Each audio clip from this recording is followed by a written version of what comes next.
ভাঙছে ঘর, হারাচ্ছে জমি। নবগঙ্গার তাণ্ডবে দিশেহারা ইসলামপুরবাসী। নড়াইলের নড়াগাতি থানার মাউলি ইউনিয়নের ইসলামপুর গ্রামে বর্ষা এলে বাড়ে উৎকণ্ঠা। নবগঙ্গা নদীর পানি বাড়ার সঙ্গে সঙ্গে নদীর পাড়ে বসবাসকারী মানুষও গুনতে থাকেন শেষ সময়ের প্রহর। গত প্রায় এক দশক ধরে চলা ভয়াবহ নদী ভাঙনে গ্রামের পর গ্রাম নদীগর্ভে বিলীন হয়েছে। হারিয়ে গেছে বসতভিটা, ফসলি জমি ও জীবিকার প্রধান অবলম্বন। স্থায়ী প্রতিরোধ ব্যবস্থা না থাকায় এখনও একই আতঙ্কে দিন কাটাচ্ছে শতাধিক পরিবার। স্থানীয়দের অভিযোগ, ইসলামপুর গ্রামের পূর্ব পাড়ে প্রায় ১০ বছর ধরে নদী ভাঙন অব্যাহত রয়েছে। এরই মধ্যেই অন্তত ৬০টি বসত বাড়ি নদীগর্ভে বিলীন হয়েছে। অনেক পরিবার আশ্রয়ণ প্রকল্পে ঠাঁই নিয়েছে, কেউ আবার ভাড়া বাসায় মানবেতর জীবন কাটাচ্ছেন। বর্তমানে আরও ৮০ থেকে ৯০টি বসত বাড়ি এবং বিস্তীর্ণ কৃষি জমি ভাঙনের ঝুঁকিতে রয়েছে। ভুক্তভোগীদের দাবি, অন্তত ১.৫ কিলোমিটার এলাকায় জরুরি ভিত্তিতে স্থায়ী ভাঙন প্রতিরোধের ব্যবস্থা নেওয়া না হলে ইসলামপুর গ্রামের অস্তিত্বই সংকটের মুখে পড়বে। ৬৫ বছর বয়সী ভুক্তভোগী খাজা ফকির বলেন, নদী ভাঙনে আমাদের গ্রামের প্রায় ৬০টি বাড়ি ইতিমধ্যে নদীতে চলে গেছে। এখনও প্রতিদিন আতঙ্কে থাকতে হয়। মাননীয় সংসদ সদস্য ও সংশ্লিষ্ট কর্তৃপক্ষের কাছে আমাদের অনুরোধ, দ্রুত ভাঙন রোধের কাজ শুরু করে গ্রামটিকে রক্ষা করুন। ৫০ বছর বয়সী আতিয়ার মোল্লা বলেন, ১০ বছর ধরে একই দুর্ভোগ সহ্য করছি। কত মানুষ ঘরবাড়ি হারিয়ে অন্যত্র চলে গেছে।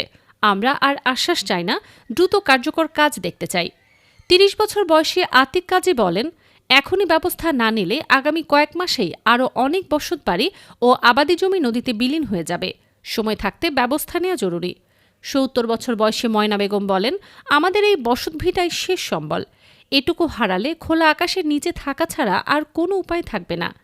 ৪৫ বছর বয়সী রোজিনা বেগম বলেন, ২টি ঘর আগেই নদীতে চলে গেছে। এখন যে ঘরে থাকি সেটিও ঝুঁকিতে। রাতে নদীর শব্দ শুনলেই ঘুম ভেঙে যায়। ছেলে মেয়ে নিয়েও সবসময় দুশ্চিন্তায় থাকি। ৫০ বছর বয়সী আজগর মোল্লা বলেন, নদী ভাঙনের কারণে আমার ২ চাচা ৫ বছর আগে এলাকা ছেড়ে চলে গেছেন। এখন আমার জমিও ভাঙছে। ১.৫ কিলোমিটার এলাকায় স্থায়ী প্রতিরক্ষা বাঁধ নির্মাণ না হলে ইসলামপুরের অনেক পরিবার এলাকা ছাড়তে বাধ্য হবে। নদী ভাঙন প্রতিরোধের দাবিতে গত ৩ জুলাই ভাঙন কবলিত এলাকায় মানববন্ধন করেন স্থানীয় বাসিন্দারা।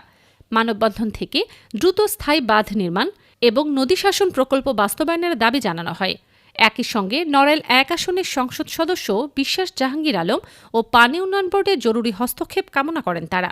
এ বিষয়ে নড়াইল পানি উন্নয়ন বোর্ডের নির্বাহী প্রকৌশলী অভিজিৎ কুমার সাহা বলেন, নড়াইল জেলায় নদী ভাঙন প্রতিরোধে বিশেষ করে মধুমতি এবং নবগঙ্গা নদী অত্যন্ত ভাঙনপ্রবণ নদী। তো এই নদীর ভাঙনপ্রবণ নদী বিবেচনা করে নদী ভাঙন প্রতিরোধে আমরা অলরেডি একটা প্রকল্প গ্রহণ করে ডিপিপি মন্ত্রণালয়ে প্রেরণ করেছি। ডিপিপিটা পাস করলেই আমরা হোপফুলি ভাঙনপ্রবণ যে স্থানগুলো আছে ঝুঁকিপূর্ণ সেগুলোর বিষয়ে ব্যবস্থা নিতে পারব। ইসলামপুরবাসীর ভাষ্য, প্রতি বছরই নদী ভাঙনের ক্ষয়ক্ষতি বাড়ছে, কিন্তু স্থায়ী সমাধান মিলছে না। তাদের প্রত্যাশা, আর কোনো পরিবার যেন ভিটেমাটি হারিয়ে উদ্বাস্তু না হয়, সেজন্য দ্রুত কার্যকর উদ্যোগ নেবে সংশ্লিষ্ট কর্তৃপক্ষ।